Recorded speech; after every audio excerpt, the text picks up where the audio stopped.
睡前聽書，今天我們讀《茶花女》。《茶花女》是法國作家小仲馬的巔峰之作，發表於1848年，是第一部被引入我國的西方文學名著。它講述了巴黎名妓瑪格麗特與青年阿爾芒之間一段淒美而現實的愛情悲劇。女主角叫瑪格麗特，是一名妓女。是的，你沒聽錯，她是當時巴黎最紅的交際花。他因為愛她而離開她，而她也帶給他極致的報復與傷害。今天就讓我們一起來看看，為什麼兩個相愛的人會互相傷害直至死亡，徹底失去才後悔莫及。瑪格麗特原本是個貧苦的鄉下姑娘，她出生在法國外省的某個偏僻鄉村，家境困頓，從小便嘗盡了生活的艱辛。為了生存，她來到巴黎，開始了賣笑生涯。花容月貌的她很快被巴黎的貴族公子爭相追逐，成了紅極一時的交際花。每逢外出，她隨身必帶一束茶花，一個月裡有25天是白色，另外5天是紅色。據說這是她暗示客人的信號。紅色表示這一天不能接待客人，白色則意味歡迎來訪，人們便稱她為茶花女。她有一位重要的資助人，一位老公爵。瑪格麗特在治療肺病時，療養院裡有一位貴族小姐，身材、長相和瑪格麗特差不多，只是肺病已到晚期，不久便死去了。那位小姐的父親摩里阿克公爵在一次偶然的散步中發現瑪格麗特很像他的女兒，便收她做了乾女兒。公爵答應只要她能改變過去的生活，就負擔她的全部日常費用，但瑪格麗特不能完全做到。公爵便將錢減少了一半，可每一次只要他開口求助，公爵還是會伸以援手。但你要是以為她是個妖豔的、輕浮的女人，那就錯了。她很冷淡，甚至可以說是憂鬱。她有自己的自尊和驕傲。她患有肺結核，那個年代治不好這個病。她知道自己活不長，所以她把每一天都過得像在燒錢。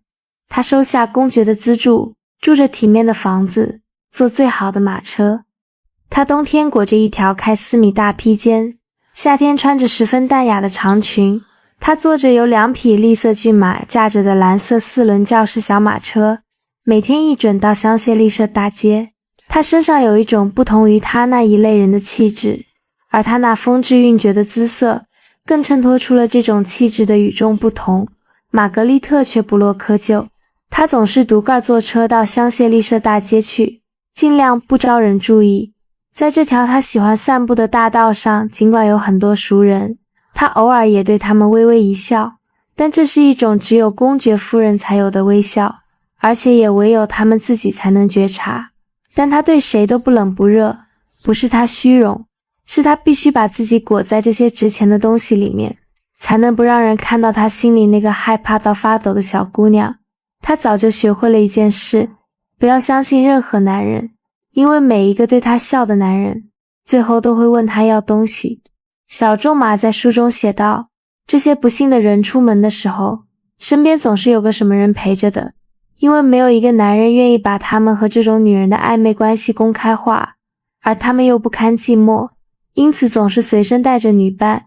然而瑪格麗特卻總是獨來獨往，她看似擁有一切，珠寶、馬車、華服、仰慕者，但她什麼都沒有。她有的只是一具越來越虛弱的身體和一顆越來越冷的心。然後阿爾芒出現了，一個外省來的青年，學法律，稅務局長迪瓦爾先生的兒子，家境普通。他第一次見到瑪格麗特是在交易所廣場一家商店門口，一輛敞篷4輪馬車停在那兒。一個穿着一身白色衣服的女人從車上下來，她走進商店的時候引起了一陣低低的讚嘆聲，而阿爾芒卻像被釘在地上似的，從他進去一直到他出來。但他覺得自己不夠有錢，怕瑪格麗特看不上他，所以一直沒敢上前。瑪格麗特生病的1年裡，阿爾芒每天跑來打聽她的病情，卻不肯留下自己的姓名。瑪格麗特見慣了身邊的虛偽與冷漠，內心活力與期待早已消散。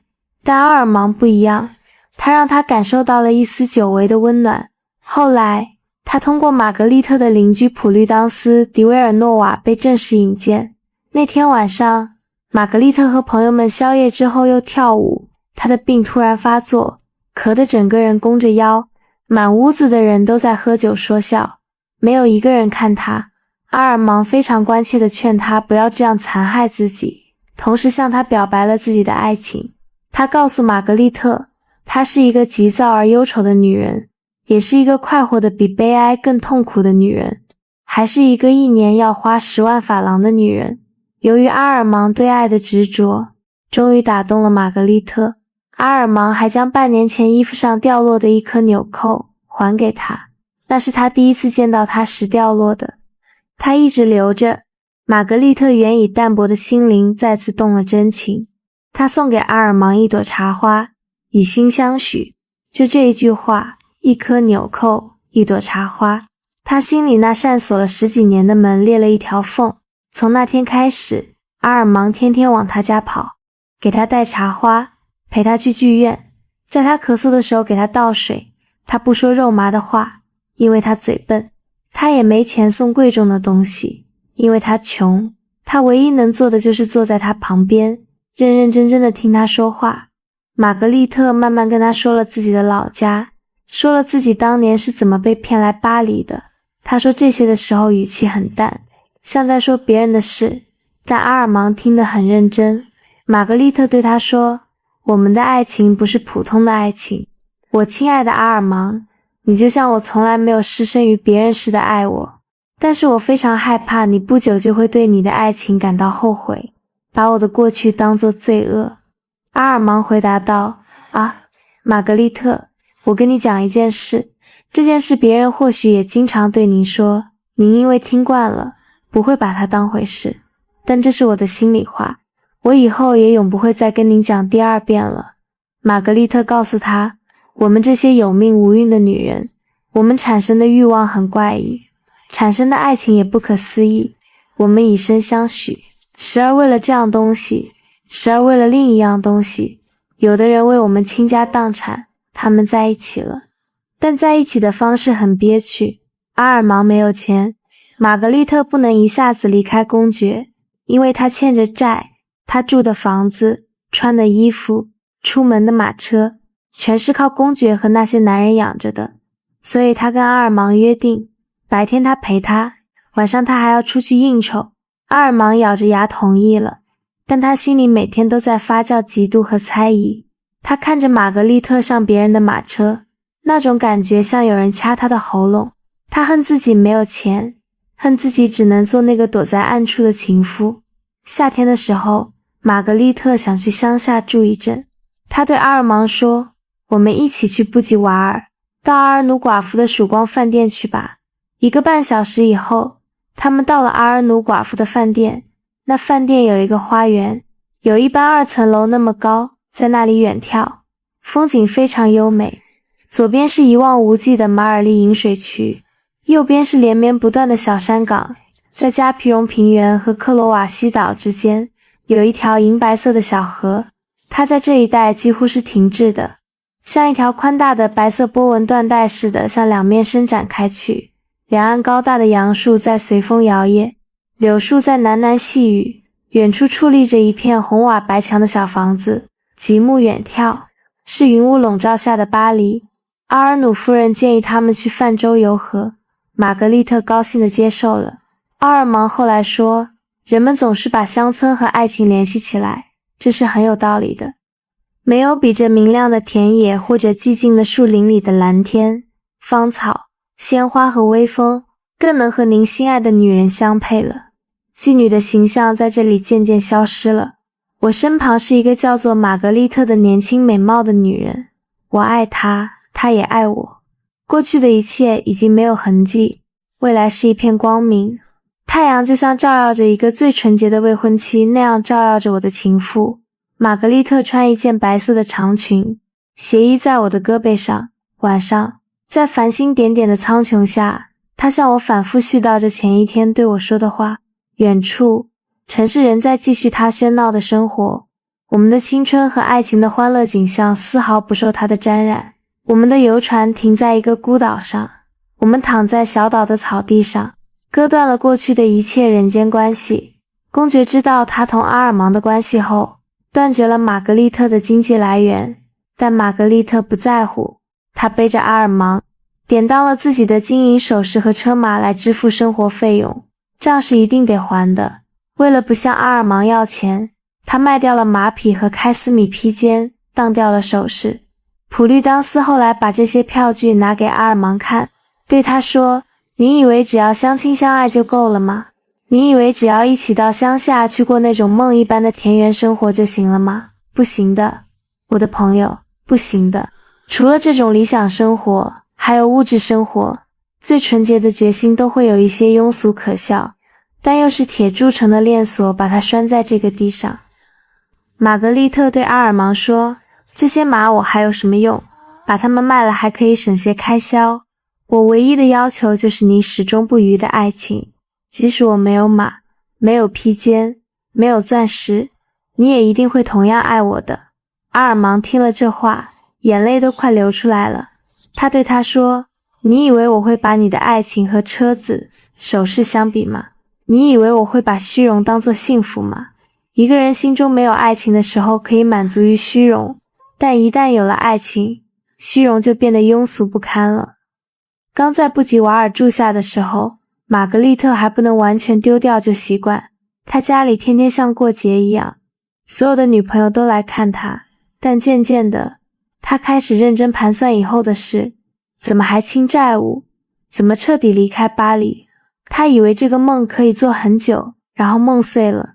小仲馬在書中寫道：“我只信奉一個原則，沒有受到過善的教育的女子，天主幾乎總是向他們指出兩條道路，讓他們能殊途同歸地走到他的跟前，一條是痛苦，一條是愛情，這兩條路走起來都十分艱難。”瑪格麗特選擇了愛情這條路，但她不知道，這條路通向的盡頭依然是痛苦。阿爾芒的父親迪瓦爾先生從外地趕來巴黎，他滿腦子就觀念，認為凡是妓女都是一些沒有心肝、沒有理性的生物。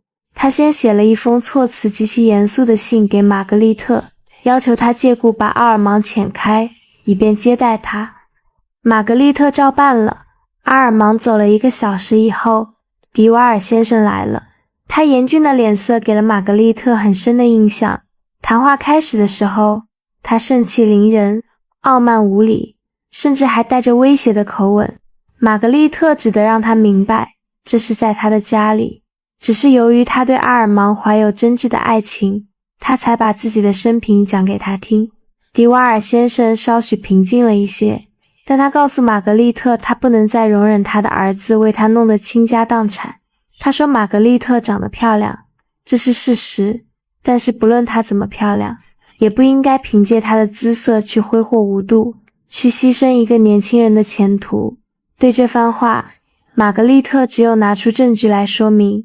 自從她做了阿爾芒的情婦以來，為了對他保持忠實，又不像他要超出他經濟能力的錢財，她不惜做出了一切犧牲。她拿出當票來給他看，有些不能典當的東西她賣掉了。她把買主的收條也拿出來。她告訴迪瓦爾先生，她已下了決心變賣家具來還債，同阿爾芒一起過日子，又不要給他過重的負擔。她講給他聽他們的幸福，還有阿爾芒透露給他的他們將來要過得更平靜、更快樂的生活。